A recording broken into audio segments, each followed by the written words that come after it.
Hello दोस्तों, आज की इस नए वीडियो में आपका स्वागत है। तो मैं अमर सिंह आपको भौतिक विज्ञान का सॉल्व करा रहा हूँ। इसमें आपको बता दूँ, ये सेट 7वां 2024 का ये लास्ट पेपर है। इसकी ये तीसरी क्लास है। अगर अभी तक आपने दोनों क्लास नहीं देखे हैं तो आप लोग ज़रूर जाकर देख सकते हैं इसी चैनल पर। और आपको बता दूं, आज की यह वीडियो काफ़ी लंबी होने वाली है। इस वीडियो में इस पूरे पेपर को समाप्त कर देंगे। अगर मान लीजिए जैसे कुछ बच जाता है या वीडियो काफ़ी लॉन्ग हो जाती है तो एक वीडियो इसकी और आएगी, नहीं तो इसी वीडियो में कोशिश करेंगे कि ये समाप्त हो जाएगा। ठीक है दोस्तों, तो चलिए वीडियो को शुरू करते हैं। आप लोग देख सकते हैं ये सब मैंने एक एक क्वेश्चन का हल कराया है। ठीक है दोस्तों, आप लोग ये देख सकते हैं मैंने ऐसा कोई भी क्वेश्चन नहीं जिसको छोड़ा है। ठीक है दोस्तों, तो देखिए मैंने आपको यहाँ तक क्वेश्चन बता दिया था। चौथे का अंक नंबर तक क्वेश्चन मैंने कंप्लीट करा दिया था। तो आज की इस वीडियो में हम लोग क्वेश्चन देखेंगे 5 नंबर से। ठीक है, 5वां का क्वेश्चन क्या है? पहला क्वेश्चन, एक समान चुंबकीय क्षेत्र में धारावाही लूप पर कार्य करने वाला बल आघूर्ण का सूत्र स्थापित कीजिए तथा इसकी सहायता से, ठीक है, इसकी सहायता से चुंबकीय द्विध्रुव आघूर्ण की परिभाषा दीजिए। तो देखिए ये क्वेश्चन अगर हम बात करेंगे तो क्वेश्चन 3 नंबर का है, और 3 नंबर का तो ये आपका देखेंगे डेरिवेशन होगा। ये देख सकते हैं इसका डेरिवेशन। ठीक दोस्तों, ये पार्ट तीसरा है। देखिए इसमें सबसे पहले जैसे क्वेश्चन बोल रहा है उसी के अकॉर्डिंग हमें करना होता है। तो बोल रहा है एक समरूप चुंबकीय क्षेत्र में धारावाही लूप पर कार्य करने वाले बलयुग, ठीक है, बल आघूर्ण का सूत्र। ठीक, तो समान समरूप का मतलब समान रूप से, ठीक है, या एक समान। तो ये देखिए एक समान चुंबकीय क्षेत्र बना लिया गया। ठीक है, मान लेते हैं, माना एक समान चुंबकीय क्षेत्र, ठीक है, माना एक समान चुंबकीय क्षेत्र बी है। ठीक है, इसमें किसी आयताकार कुंडली ए बी सी डी को लटकाया गया है। ठीक, माना एक समान चुंबकीय क्षेत्र बी है जिसमें एक आयताकार कुंडली ए बी सी डी को लटकाया गया है। इस आयत की लंबाई स्मॉल एल तथा चौड़ाई बी है।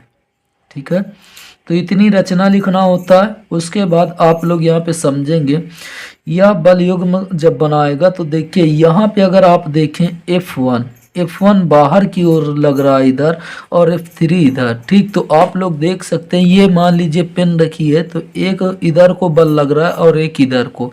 तो ये क्या है, एक दूसरे के विपरीत दिशा में। देखिए जैसे ये इधर बल लगे और ये इधर बल लगे तो एक दूसरे के विपरीत दिशा में है, और विपरीत दिशा में होने के कारण ये क्या हो जाएंगे अभी देखेंगे। उसके बाद फिर यहाँ पे F4 और F2 ये भी एक दूसरे के विपरीत दिशा में।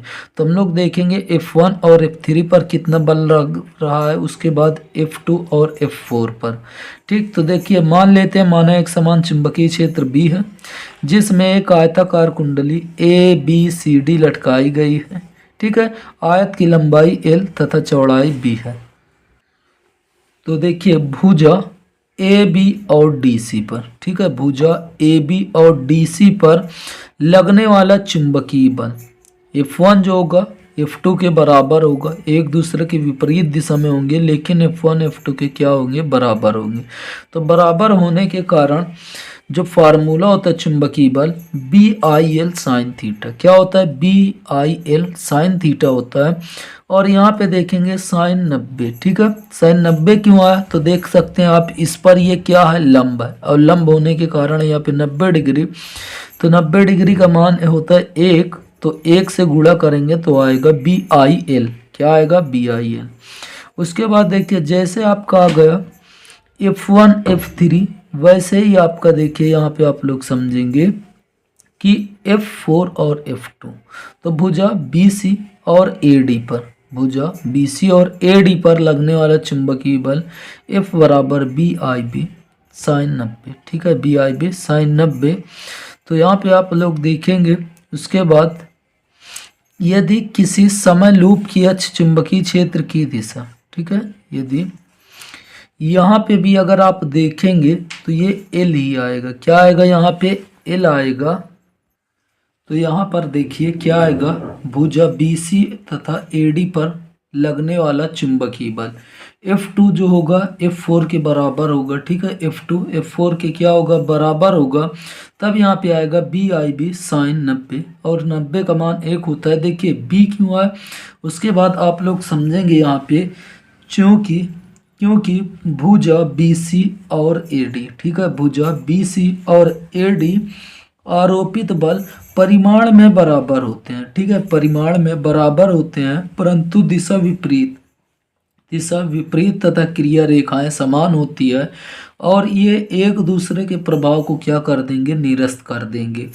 ये F2 F4 जो होंगे ये आपस में बल को क्या कर देंगे, निरस्त कर देंगे, और निरस्त करने की वजह से ये यहाँ पे बल युग्म का निर्माण नहीं करेंगे, ठीक है, ये दोनों बल युग्म का निर्माण नहीं करेंगे। तो F2 बराबर F4 BIB साइन 90, ये क्या होगा, BIB, ठीक।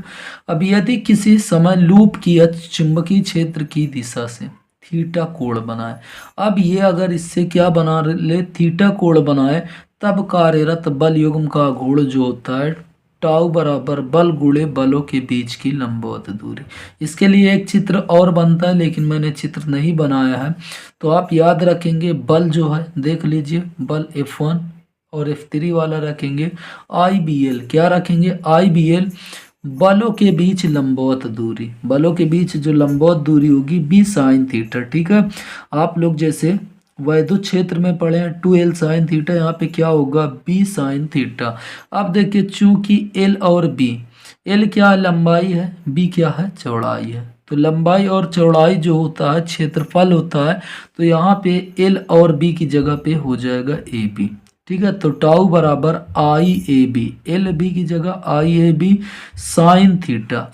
तो यही होता है चुंबकीय द्विध्रुव पर बल युग्म का आघूर्ण, ठीक है। और यदि इसमें फेरों की संख्या n हो, इसमें फेरों की संख्या n हो, तब आगे देखेंगे। देखिए यदि फेरों की संख्या क्या हो, n हो, तब n से गुणा हो जाता है, ठीक है, NIAB साइन थीटा, जहां n फेरों की संख्या। तो ये था बल युग्म का आघूर्ण निकाल लिए, ठीक है। अब यहाँ पे आप लोग समझेंगे चुंबकीय द्विध्रुव आघूर्ण। चुंबकीय द्विध्रुव आघूर्ण की परिभाषा भी क्वेश्चन में पूछा था, आप लोग देख सकते हैं कि यहाँ पे बोला था कि बल आघूर्ण का सूत्र स्थापित कीजिए, इसकी सहायता से चुंबकीय द्विध्रुव आघूर्ण की परिभाषा दीजिए। तो देखिए इसकी परिभाषा जो लिखेंगे, किसी चुंबकीय द्विध्रुव का चुंबकीय आघूर्ण वह बल आघूर्ण है जो इस द्विध्रुव को एकांक व एक समान चुंबकीय क्षेत्र में क्षेत्र की दिशा के लंबवत रखने पर द्विध्रुव पर लगता है, ठीक है। मतलब यहाँ पे आप ये समझ सकते हैं, जो एकांक व एक समान चुंबकीय क्षेत्र की दिशा होगी वह द्विध्रुव पर लगने वाले बल के बराबर, ठीक है। तो ये परिभाषा आप लोग याद रखेंगे। उसके बाद आप लोग नेक्स्ट क्वेश्चन देखेंगे। देखिए क्वेश्चन अगला क्या है, क्वेश्चन है दिए गए परिपथ की सहायता से I1 I2 y के मान ज्ञात कीजिए। इसमें देखिए I का मान ज्ञात करना, I1 और I2। स्विच S, ठीक, जब स्विच S को जिस क्षण दबाते हैं, इसको जब दबाएंगे तब कितना होगा, उसके बाद S को काफ़ी देर तक दबाते हैं तब, ठीक है। तो ये आपसे इसमें 3 क्वेश्चन पूछा, I का मान, I1 और I2 का, ठीक है। तो इसका आप लोग हल देखेंगे, ये क्वेश्चन है। अब देखिए यहाँ पे हल जब करते हैं, तो जब स्विच S को दबाते हैं, अब इस स्विच S को हम दबा देंगे, ठीक है। जैसे इस स्विच S को दबाते हैं तो यहाँ पे I1 का मान देखिए, ये धारा यहाँ से वोल्ट जैसे विभवांतर लगा तो ये धारा इसमें से ऐसे बहेगी, ठीक है। तो I1 का मान जो होगा आप देख सकते हैं, I1 का जो मान होगा यहाँ पे I1 बराबर E/R, ठीक है। जैसे आपको पता है I बराबर V/R होता है, तो यहाँ पे विद्युत वाहक बल दिया है, तो I1 बराबर E/R1। अब देखिए E का मान क्वेश्चन में दे रखा है 10, E का मान क्वेश्चन में दे रखा है 10, और R1 का मान यहाँ पे प्रतिरोध का मान दिया है 5। तो जैसे इससे गुणा करते हैं तो ये 5 दूनी 10, कितनी एम्पियर धारा आ जाती है, तो 10 एम्पियर की धारा इसमें प्रवाहित होगी। I1 में धारा 10 एम्पियर की प्रवाहित होगी, ठीक है। उसके बाद देखिए यहाँ पे कुल धारा। अब इसमें जो धारा बहेगी वह जीरो होगी, ठीक है। ये धारा इधर से जो आएगी इसमें जीरो होगी, तो कुल धारा I बराबर I1 प्लस I2। तो I, ठीक है, ये I1 का मान तो इसमें कितना आ गया, इसमें आ गया 2 एम्पियर, ठीक है। लेकिन अगर कुल धारा की बात करें तो देखिए I1 प्लस I2, और देखिए I1 का मान 2 है, I2 का मान 0, तो यहाँ पे कुल धारा कितनी बहेगी, इसमें 2 एम्पियर की बहेगी। तो देखिए यहाँ पे ये आ गया I1 का मान आ गया, ठीक है। उसके बाद देखिए अब S को, ठीक है, S को काफ़ी देर तक दबाते हैं, S को काफ़ी देर तक दबाते हैं, तो I1 बराबर जो है E/R1 है, और ये कितना आया, 2 एम्पियर आया है। तो I2 बराबर आप देखेंगे, I2 बराबर E/R2, क्या है, E/R2। तो आप लोग देख सकते हैं E का मान, इसमें भी एक ही बैटरी लगी हुई है, तो यहाँ पे कितना है, V का मान, E का मान तो 10 है, और प्रतिरोध आप देख सकते हैं कितना है, यहाँ पे 10, ठीक है। प्रतिरोध कितना है, 10। यहाँ पे प्रेरकत्व से हमें कोई मतलब ही नहीं है, ठीक है, प्रेरकत्व से हमें कोई मतलब नहीं। तो यहाँ पे आप देख सकते हैं E का मान भी 10 और R2 का मान भी 10, 10 से काटेंगे 10 एकन्नम 10, तो ये आएगा 1 एम्पियर, ठीक है। तो इसमें I1 का मान कितना है, 2 एम्पियर, और I2 का मान जो आएगा 1 एम्पियर आएगा, कितना आएगा, 1 एम्पियर। उसके बाद कुल धारा अगर हम निकालेंगे तो यहाँ पे देखिए I1 का मान कितना है, देखिए 2 है, I2 का मान 1 है, ठीक है। तो यहाँ पे जो इसमें कुल धारा बहेगी, इसमें जो कुल धारा बहेगी वह 2 एम्पियर होगी, और इसमें जो कुल धारा बहेगी वह 3 एम्पियर होगी, ठीक है दोस्तों। तो इसका ये आंसर आप देख सकते हैं। इसका बाद आगे क्वेश्चन जो है, देखिए क्वेश्चन क्या दिया है, दिए गए अथवा वाला भी क्वेश्चन आज की इस वीडियो में मैं आपको बताऊंगा सभी लगभग। तो अथवा वाला क्वेश्चन देखिए, दिए गए परिपथ में प्रत्यावर्ती धारा स्रोत V बराबर 282 साइन 100 पाई टी वोल्ट से प्रदर्शित है, स्रोत का आंतरिक प्रतिरोध 2000 ओम है। ये क्वेश्चन दिया। उसके बाद इसमें पूछा स्रोत वोल्टेज का वर्ग माध्य मूल मान, उसके बाद परिपथ का प्रेरण प्रतिघात और परिपथ की प्रतिबाधा। तो देखिए मैंने आपको ये क्वेश्चन भी करा दिया, अब ये क्वेश्चन को आप लोग देखेंगे इसका सॉल्यूशन। तो देख सकते हैं ये क्वेश्चन दिया था, ये हमने लिख लिया, V बराबर इतना क्वेश्चन में दिया है। तो हम देखिए V बराबर V0 साइन ओमेगा टी से इसकी तुलना कर देंगे, तो देखिए V0 का मान कितना दिया है, 282 वोल्ट, ठीक है। V0 का मान 282 वोल्ट, और ओमेगा का मान दिया है 100 पाई, ठीक है। ओमेगा का मान कितना दिया है, 100 पाई। तो देखिए इसका वर्ग माध्य मूल मान जो होगा, पहले का वर्ग माध्य मूल मान जो होता है VRMS बराबर होता है V0/√2, V0/√2, और V0 का मान क्वेश्चन में दे रखा है 282/√2 का मान होता है 1.414, ठीक है। इससे अगर हम भाग देते हैं तो ये लगभग 200 वोल्ट आता है। कितना आता है, ये लगभग 200 वोल्ट आता है। तो देख सकते हैं 200 वोल्ट कैसे आएगा, देखिए आप यहाँ से समझ लीजिए कि यहाँ से दशमलव हटाएंगे तो ऊपर 2 जीरो बढ़ेगा, ठीक है। यहाँ से दशमलव हटाएंगे ऊपर 2 जीरो बढ़ेगा, और आपको पता है ये 141 लिखा और ये 242, 41 दूनी होता है 82 और 100 दूनी 200, ठीक है। तो 2 बार में ये कट जाएगा, और ये जो 2 जीरो इसका बढ़ेगा ये 200 वोल्ट हो जाएगा। तो पहले का आंसर जो होगा 200 वोल्ट। इसका क्वेश्चन बहुत आता है, और ये काफ़ी महत्वपूर्ण चैप्टर है, इस चैप्टर से बहुत न्यूमेरिकल आते हैं, तो आप लोग इसको जरूर अच्छे से पढ़िएगा। उसके बाद देखिए प्रेरण प्रतिघात पूछा था, क्या पूछा है, प्रेरण प्रतिघात। तो इसका जो फार्मूला होता है देखिए दोस्तों, XL, प्रेरण प्रतिघात को XL से प्रदर्शित करते हैं, और XL बराबर जो होता है ओमेगा L, इसका फार्मूला होता है XL बराबर ओमेगा L, और ओमेगा का मान क्वेश्चन में दे रखा है। ओमेगा का मान आप लोग देख सकते हैं 100 पाई, L का मान, ठीक है, प्रेरकत्व का मान आप देखेंगे 40/, ठीक है, 40/पाई दिया है, तो पाई से पाई कैंसिल, और 40 को 100 में गुणा करेंगे 4000, तो इसका जो दूसरा आंसर आएगा वह 4000, ठीक। देख सकते हैं ये क्वेश्चन बहुत आता है इस चैप्टर का, और देख सकते हैं कितना आसान भी होता है। उसके बाद परिपथ की प्रतिबाधा, तो प्रतिबाधा पूछा तो इसके लिए हमें और भी चीज़ें निकालना होगा। तो सबसे पहले हम लोग धारिती प्रतिघात निकालते हैं। क्यों धारिती प्रतिघात निकालते हैं? क्योंकि प्रतिबाधा में धारिती प्रतिघात भी आता है। ठीक है दोस्तों, तो देखिए धारिती प्रतिघात बराबर फार्मूला होता है 1/ओमेगा सी, 1/ओमेगा सी। और यहाँ पे ओमेगा का मान दिया है 100 पाई सी। ठीक है, सी का मान अगर आप देखें तो सी का मान ये देख सकते हैं 10/पाई। कितना दिया है? 10/पाई। तो यहाँ पे देखिए फार्मूले पे हम रखेंगे, कितना दिया है? 10/पाई। उसके बाद माइक्रो में दिया है तो 10⁻⁻6 से गुणा।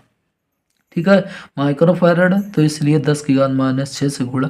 पाई से पाई कैंसिल। ठीक है, पाई से पाई कैंसिल। अब ये देखिए 10⁻⁻6 है, 10⁻⁻6 ऊपर जाएगा, 10 की घात प्लस में हो जाएगा 6 और बटे कितना देखिए 100 और 10 का गुणा करेंगे 1000। ठीक है, अब देखिए यहाँ पे 10⁻6 को हम 1 लगा के 6 जीरो लगा सकते हैं। ठीक है, तो यहाँ पे देखिए हमने 6 जीरो लगा, नीचे 1000। 1000 से अगर हम देखें तो इसको काटेंगे तो 1000 बार में कटेगा। तो ये आ गया आपका यहाँ पे, अगर आप देखें तो यहाँ पे ये आ गया धारिती प्रतिघात। धारिती प्रतिघात आ गया तो इसका हम प्रतिरोध निकाल लेते हैं। कुल प्रतिरोध इसका जो आता है देखिए, ये कुल प्रतिरोध आप लोग यहाँ से ध्यान से समझिए, 2000 प्लस 2000 ये आया कहाँ से?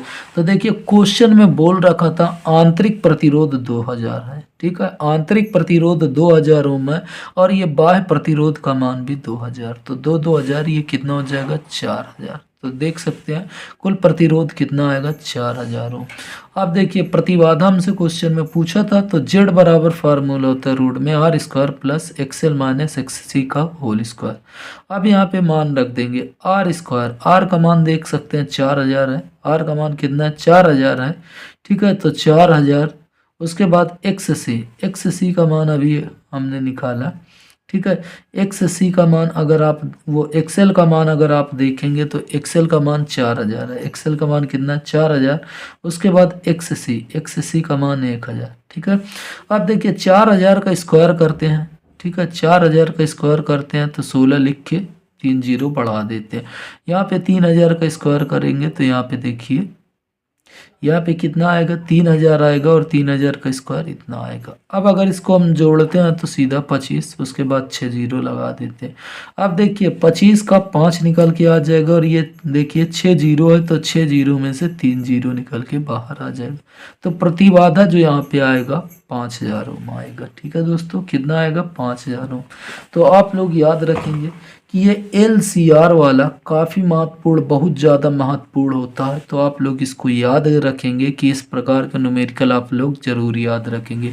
और इसमें आपको मैं बता दूं कुछ फार्मूले याद रखिए, जैसे VRMS है। VRMS जो होता है V0 कितना होता है? √2। ठीक है, इसी प्रकार IRMS होता है, IRMS होता है I0/√2। ठीक है, उसके बाद ये प्रेरण प्रतिघात का आप लोग फार्मूला याद रखेंगे, XL बराबर ω/L और ये XC। ठीक है, इसमें दोस्तों यही 3-4 फार्मूले हैं जो कि आपको याद रखने हैं। ठीक है, उसके बाद देखिए प्रतिबाधा का आप लोग Z बराबर रोड में r² plus XL minus XC का होल स्क्वायर। तो ये फार्मूले आप लोग जरूर याद रखेंगे, बहुत ज़्यादा महत्वपूर्ण है। और आपसे क्वेश्चन में देखिए सबसे पहले यहीं से एक आंसर मिल जाता है। ठीक है, एक आंसर आपका हमेशा यहाँ से मिल जाएगा, तो 1 नंबर आपको फ्री में मिल जाता है। जैसे आप लोग ये पहला क्वेश्चन देख सकते हैं यहाँ पे किसी किसी में सीधा पूछ लेता है अधिकतम विभव, तो सीधा यहाँ से आंसर मिल जाता है। VRMS जरूर पूछेगा, IRMS जरूर पूछता है, तो ये आराम से हो जाता है। ठीक है, अब देखेंगे आप लोग इसका ग नंबर क्वेश्चन। ठीक है, 5वें का ग नंबर क्वेश्चन, ये भी अच्छा क्वेश्चन है। तो देखिए ये किरचॉफ के नियम पर आधारित है। तो वैद्युत परिपथ के लिए किरचॉफ के दोनों नियम, किरचॉफ का नियम बहुत ज़्यादा महत्वपूर्ण, तो इसको आप लोग याद रखेंगे, ये किरचॉफ का नियम। इसके साथ आप लोग इस चैप्टर का व्हीटस्टोन सेतु याद रखेंगे, व्हीटस्टोन सेतु, व्हीटस्टोन सेतु का निगमन याद रखेंगे और ये किरचॉफ का नियम। ये चैप्टर काफ़ी महत्वपूर्ण, अगर मैं आपको बता दूं फर्स्ट बुक का, ये एक LCR प्रत्यावर्ती धारा वाला आप चैप्टर को अच्छे से पढ़ लीजिए। उसके बाद आप लोग वैद्युत धारा का, ठीक है, वैद्युत धारा का आप लोग ये दोनों टॉपिक जरूर, किरचॉफ का नियम और व्हीटस्टोन सेतु आप जरूर याद कर लेंगे, ठीक है। तो ये क्वेश्चन आप लोग देखिए, वैद्युत परिपथ के लिए किरचॉफ के दोनों नियम लिखिए, ठीक है। दिए गए परिपथ की सहायता से एमीटर का पाठ्यांक, मतलब इसका पाठ्यांक आपसे पूछा है, जबकि उसका प्रतिरोध नगण्य है। बोला इसका जो प्रतिरोध कितना, 0 है, ठीक। तो इसका आप लोग सॉल्यूशन देखेंगे। तो देखिए किरचॉफ का नियम, किरचॉफ का नियम क्या है। प्रथम नियम, किसी विद्युत परिपथ में, ठीक है, किसी विद्युत परिपथ में किसी भी संधि पर मिलने वाली समस्त धाराओं का बीज गणितीय योग 0 होता है, ठीक है दोस्तों। तो यहाँ पे आप लोग समझेंगे, किसी विद्युत परिपथ में किसी भी संधि पर मिलने वाली समस्त धाराओं का बीज गणितीय योग 0 होता है। यह आप लोग ऐसे समझेंगे कि ये संधि है, ठीक है, ये क्या है, संधि है। अब यहाँ पे धारा I1 आ रही है, धारा क्या आ रही, I1, और यहाँ से जा रही I2, ठीक है। यहाँ आ रही है I3 भी आ रही है, और यहाँ पे आ रही है I4, ठीक है, I4 जा रही है, I5 आ रही है, ठीक, I4 और ये I5। तो देखिए ये संधि है, तो संधि पर मिलने वाली समस्त धाराओं का बीज गणितीय योग 0 होता है। अर्थात इसको हम ऐसे समझेंगे, देखिए आने वाली धाराओं को प्लस में लिखते हैं, तो I1 देखिए तीर जिधर है, तीर अगर इस पॉइंट की ओर है ये संधि, तो प्लस में, तो I1 प्लस में। उसके बाद I2 संधि से जो दूर जा रही है उसे हम लिखते हैं माइनस में I2। उसके बाद देखिए संधि की ओर आ रही है तो प्लस में I3, ठीक। उसके बाद संधि के, अगर संधि से दूर जा रही है I4 तो माइनस में I4, ठीक। उसके बाद I5 आ रही तो प्लस में I5। ये सभी किसके बराबर होंगे, 0 के बराबर। तो ये बात आप लोग याद रखेंगे कि किसी भी संधि पर मिलने वाली समस्त धाराओं का बीज गणितीय योग 0 होता है, ठीक है दोस्तों। तो ये देख सकते हैं 0 के बराबर है। उसके बाद आप लोग दूसरा नियम देखेंगे, ये दोनों नियम काफी महत्वपूर्ण, तो आप लोग याद रखेंगे। किरचॉफ का नियम, तो किरचॉफ का नियम देखिए, किसी विद्युत परिपथ में किसी भी बंद पास के, ठीक है, किसी विद्युत परिपथ में किसी बंद पास के विभिन्न भागों में प्रवाहित होने वाली धारा, ठीक है, विभिन्न भागों में प्रवाहित होने वाली धारा संगत प्रतिरोध R, ठीक है, संगत प्रतिरोध R के गुणनफलों का, ठीक, यहाँ पे कोई चिन्ह है तो गुणनफलों का बीज गणितीय योग है, मतलब ये जो चिन्ह दिखा रहा है बीज गणितीय योग का दिखा रहा है, ठीक है। तो देखिए किसी विद्युत परिपथ में किसी भी बंद पास के विभिन्न भागों में प्रवाहित होने वाली धारा I संगत प्रतिरोध R का गुणनफल, ठीक है, प्रतिरोधों के गुणनफलों के, ठीक है, गुणनफलों का बीज गणितीय योग, ठीक है, उस पास में प्रवाहित, ठीक है, सॉरी, उस पास में लगे समस्त विद्युत वाहक बलों के बीज गणितीय योग के बराबर होता है, ठीक है। तो आप लोग याद रखेंगे, क्या याद रखेंगे, किसी, आप अगर नॉर्मल दूसरी परिभाषा लिखना चाहते हैं तो आप लोग लिख सकते हैं, मैं आराम से बोल रहा हूँ। किसी बंद पास में, ठीक है, एकदम छोटी सी परिभाषा है, किसी बंद पास में प्रवाहित होने वाली धारा तथा संगत प्रतिरोधों का गुणनफलों का बीजगणितीय योग, ठीक है, का बीजगणितीय योग उस बंद पास में लगे समस्त विद्युत वाहक बलों E के बीजगणितीय योग के बराबर होता है। आप लोग इसको लिख लेंगे, ठीक है दोस्तों।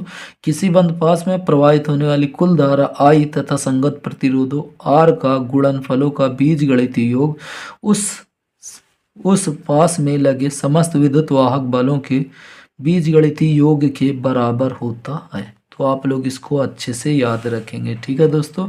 उसके बाद आप लोग देखेंगे इसमें न्यूमेरिकल पूछा था, ठीक है दोस्तों। तो इसमें ये न्यूमेरिकल पूछा था, तो न्यूमेरिकल का आप लोग हल देखेंगे। ये देखिए एक बंद पास है और ये दूसरा बंद पास, इसको हम बना लेते हैं। तो आप देखिए बंद पास में आप लोग याद रखेंगे कि देखिए किरचॉफ के द्वितीय नियम से बंद पास एक में हम देखते हैं। ठीक है, तो देखिए अगर धारा की दिशा में प्रतिरोध आएगा तो उसको प्लस में, और धारा की विपरीत दिशा में है तो माइनस में। ठीक है, और जो विद्युत वाहक बल होता है यहाँ पे एक ही दिया, तो यहाँ पे अभी अपने आपको उतना डीप नहीं समझाएंगे, बस ये समझिए कि अगर धारा की दिशा में प्रतिरोध का मान आता है तो प्लस में, उसके विपरीत दिशा में जाता है तो माइनस में। ये बात आप लोग याद रखेंगे। तो यहाँ पे देखेंगे बंद पास एक में, मतलब ये इतने की बात हो रही है। ठीक है, बंद पास एक में तो देखिए यहाँ से यहाँ तक जो धारा बह रही है I1 धारा बह रही है। ठीक, इसमें I1 बह रही है और इसमें I2 बह रही है। ठीक है, लेकिन यहाँ 2 ओम में I1 प्लस I2 दोनों ही धाराएं बह रही है। 2 ओम में I1 प्लस I2 दोनों धाराएं बह रही है। तो यहाँ पे आप लोग देखेंगे ये जो धारा यहाँ पे बहेगी, ये मैं साइड में लिख देता हूँ, I1 प्लस I2 दोनों धाराएं बहेगी इसमें। तो देखिए यहाँ से ये चलेगा। ठीक है, तो देखिए 4 ओम, ठीक, इसमें धारा की दिशा में प्रतिरोध है तो प्लस 4I1। उसके बाद ये देखिए ये ऐसे आएगा, तो यहाँ से ये I1 धारा तो आएगी, लेकिन यहाँ से ये I2 धारा भी इधर सीधा बहेगी। तो इसमें दोनों धाराएं बह रही है, इसलिए 2I1 plus I2, I1 plus I2। ठीक है दोस्तों, यह किसके बराबर 5। ठीक, मतलब यही बात है कि संगत प्रतिरोधों का जो, ठीक है, धारा और प्रतिरोधों का गुणनफल वो विद्युत वाहक बल के बराबर। तो ये देखिए इसके बराबर है, इसमें धारा और प्रतिरोध का गुणनफल। उसके बाद आप देखिए 4I1, 2 का गुणा करेंगे 2I1 2I2 बराबर 5। 2 देखिए 4 और 2 6I1 और ये I2 अलग है तो ये 5 बन जाएगा। ठीक है, 5 है समीकरण ये 1। ठीक, उसके बाद जैसे हमने बंद पास एक में निकाल लिया तो अब बंद पास 2 में, ठीक है, इसमें अब निकालेंगे यहाँ से यहाँ तक। ठीक है दोस्तों, अब आप लोग ध्यान देंगे यहाँ पे कि यहाँ से आप देखिए ये धारा ऐसे आ रही है। ठीक, तो यहाँ पे धारा की दिशा में प्रतिरोध तो 6I2 प्लस में। उसके बाद देखिए यहाँ से ये I2 धारा जा रही है, लेकिन ये I2 ऊपर की ओर जाएगी। ठीक, I2 ऊपर की ओर जाएगी, लेकिन I1 नीचे की ओर आ रही है। I1 नीचे की ओर आने के कारण इस धारा की विपरीत दिशा में है, तो इसलिए I1 माइनस में। ठीक है, माइनस 4I1 बराबर 0। ठीक है, अब देखिए यहाँ पे आप देख सकते हैं I2 बराबर, ये माइनस में इधर आएगा प्लस में, किस में हो गया, माइनस में था प्लस में। I1 बराबर आप देख सकते हैं I1 बराबर ये 6/4। ठीक है, ये इधर जाएगा 6/4 तो I2 है, तो I2। ठीक, ये इधर जाएगा 6/4 I2, तो इसको हमने इधर करके लिख लिया 6/4 I2। अब 2 से काटेंगे 2 ताई 2 दूनी 4 2 ताई 6 I2। ठीक है, 3/2 I2। तो I1 का मान आ गया। I1 का जैसे ही मान आ गया तो हम समीकरण 1 में रख दें। समीकरण 1 में I1 का मान रखने पर तो देखिए समीकरण 1 6, I1 का मान देखिए 3/2। I1 का मान कितना है यहाँ पे देख सकते हैं 3/2, तो 3/2। उसके बाद देखिए +2, तो +2 I2 बराबर 5। अब देखिए यहाँ से काटेंगे 3 त्रिक वो सॉरी 2 ताई 6, 2 ताई 6 तो 3 त्रिक 9, 2 ताई 6 और 3 त्रिक 9 I2 प्लस 2 I2 और यहाँ पे कितना 5। अब देखिए दोनों I2 है तो आप देखेंगे यहाँ पे I2 ठीक है, ये कितना हो जाएगा 11 I2 कितना हो जाएगा यहाँ पे 11 I2 हो जाएगा, 11 I2 बराबर 5, 11 I2 बराबर 5। और यहाँ पे I2 का मान निकालेंगे तो 5/11। ठीक है, I2 का मान कितना 5/11 एम्पियर। यही देखिए एमीटर में I2 ही धारा बह रही है। ठीक है, एमीटर में कौन सी धारा बह रही है I2 धारा बह रही है, तो I2 का मान जो होगा 5/11 एम्पियर। ठीक है, तो एमीटर का पाठ्यांक 5/11 एम्पियर होगा। तो ये इसका आंसर था। अब इसके बाद आप लोग देखेंगे अगला क्वेश्चन। अगला क्वेश्चन क्या है, हाइगेंस के तरंग सिद्धांत से प्रकाश के अपवर्तन को स्पष्ट कीजिए जब तरंगे सघन से विरल माध्यम में प्रवेश करती हैं। ये काफ़ी महत्वपूर्ण टॉपिक है। ठीक है, इसमें 2 टॉपिक होते हैं, एक अपवर्तन और दूसरा परावर्तन। तो आप लोग जब इसको अगर पढ़ रहे हैं रहे हैं। तो इसके साथ अगर आप नोट्स बनाए हो तो आप लोग ज़रूर प्रवर्तन भी पढ़ लीजिएगा, क्योंकि दोनों सेम है। ठीक है, थोड़ा सिर्फ अंतर है और आप लोग इसको अच्छे से पढ़ेंगे, क्योंकि देखिए यहाँ पे मैं आपको बता दूं, ये तीनों टॉपिक जो तीनों क्वेश्चन है ये आपको हर सेट में देखने को इस चैप्टर से मिलेंगे, तो आप लोग इसको अच्छे से पढ़ेंगे। ठीक है दोस्तों, तो चलिए इसका आंसर आपको हम दिखाते हैं।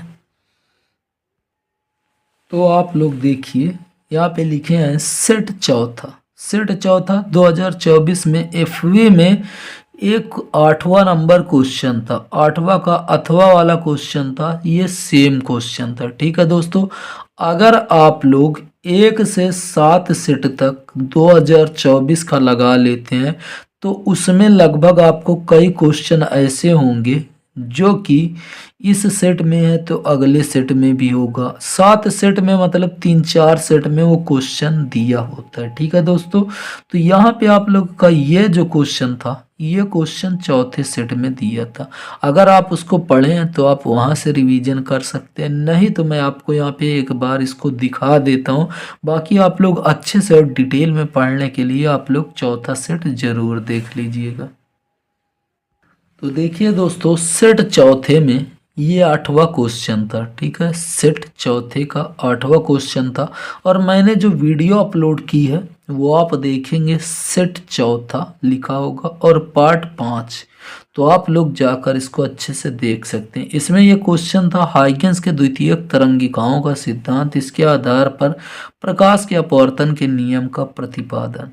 तो ये काफ़ी महत्वपूर्ण क्वेश्चन, अभी आपने देखा 2024 में 2 बार क्वेश्चन पूछा गया है और आपको मैं बता दूं कि ये क्वेश्चन 2023 में कई बार रिपीट हुए हैं। ठीक है दोस्तों, तो देखिए इसको आपको मैं ये समझाऊंगा नहीं, अगर आपको लोगों को समझना है तो इसको ये आप लोग ये ऐसे पढ़ सकते हैं, नहीं तो आप लोग ये 34 वीडियो ज़रूर देख सकते हैं। मेन ये आपका क्वेश्चन था तो इसको आप लोग समझेंगे। ठीक है, अब यहाँ पे मैं आप लोग को थोड़ा से फास्ट इसको समझाऊंगा, क्योंकि वीडियो काफ़ी लंबी होती जा रही है, तो इसको मैं जल्दी से यहाँ पे आपको समझा देता हूँ। विस्तार में पढ़ना तो आप लोग ज़रूर जाकर चौथा सेट देख लीजिएगा। तो देख लीजिए, माना, ठीक है, माना समतल तरंगाग्र ए बी, माना समतल तरंगाग्र ए बी, अपवर्तक पृष्ठ एक्स एक्स डैश, अपवर्तक पृष्ठ एक्स एक्स डैश। ठीक है, समतल तरंगाग्र ए बी अपवर्तक पृष्ठ एक्स एक्स डैश पर आपतित होती है, आपतित होती है। आपतित प्रकाश किरण अपवर्तक पृष्ठ के बिंदु ए पर, ठीक है, अपवर्तक पृष्ठ ये बिंदु ए पर, ठीक है, बिंदु ए पर अभिलंब से आपतन, ठीक है, अभिलंब से, ये अभिलंब इस पर है तो इस पर आई कोण बनाती है, आपतन कोण आई बनाती है। पहले माध्यम में तरंग की चाल v1 है, इसमें जो माध्यम में तरंग की चाल v1 है तथा दूसरे में v2, इसमें क्या है, दूसरे में v2। ये जो समतल तरंगाग्र है इसकी पहले माध्यम में v1 चाल है और दूसरे में v2 है। आपतित तरंगाग्र ए बी, अपवर्तित तरंगाग्र ए डैश बी डैश है, ठीक है। आपतित तरंगाग्र ए बी है, अपवर्तित तरंगाग्र ए डैश बी डैश है, ठीक है दोस्तों। तरंगाग्र के बिंदु ए को बिंदु बी डैश तथा बिंदु ए को ए डैश तक पहुंचने में लगा समय टी। देखिए बिंदु बी को बी डैश तक पहुंचने में टी समय लगता है और बिंदु ए को ए डैश तक पहुंचने में दोनों को समय समान लगता है। तो टी समय में देखिए बी से बी डैश तक पहुंच जाता है और ए से ए डैश तक, ठीक है दोस्तों। तो अब देखिए त्रिभुज ए बी ए डैश, ठीक है, त्रिभुज ए बी ए डैश, त्रिभुज ए बी ए डैश में साइन आई, यहाँ पे जो साइन आई का मान है, ठीक है, साइन थीटा बराबर होता है लंब बटे कड़। तो लंब आप देख सकते हैं बी बी डैश है और यहाँ पे इसका कड़ जो है ए बी डैश है, क्या है, ए बी डैश। यहाँ पे थीटा बना इसके सामने वाली भुजा लंब, ठीक है, और यहाँ पे ये क्या है, इसका कड़। तो ये समीकरण 1। उसके बाद त्रिभुज ए ए डैश बी, त्रिभुज ए ए डैश बी, ठीक है। तो यहाँ पे देखिए आर, साइन कितना बन रहा है, साइन आर। तो आर का मान अगर आप देखेंगे तो लंब बटे क्या, कड़। तो लंब यहाँ पे देखिए क्या है, ए डैश, इसका ऊपर वाले का लंब ये बी बी डैश और कड़ दोनों का समान है, ठीक है। तो इसका लंब ए डैश बटे कड़ क्या है, कण ए बी डैश समीकरण 1 में समीकरण 2 से भाग देंगे। समीकरण 1 साइन आई बटे साइन आर, ठीक है, भाग दे दिए। और यहाँ पे B B dash upon A B dash, उसके बाद A dash upon A B dash, ठीक है। ए बी डैश से A B dash cancel, sine I बटे साइन आर बराबर B dash B B dash upon A dash. अब देखिए यहाँ पे आप लोग याद रखेंगे बी बी डैश, देखिए बी बी डैश मतलब बी से बी डैश तक पहुंचने में, ठीक है, बी से बी डैश तक पहुंचने में इसके जो यहाँ पे देखेंगे चाल बराबर क्या होता है, दूरी बटे समय। क्या होता है, चाल बराबर दूरी बटे समय।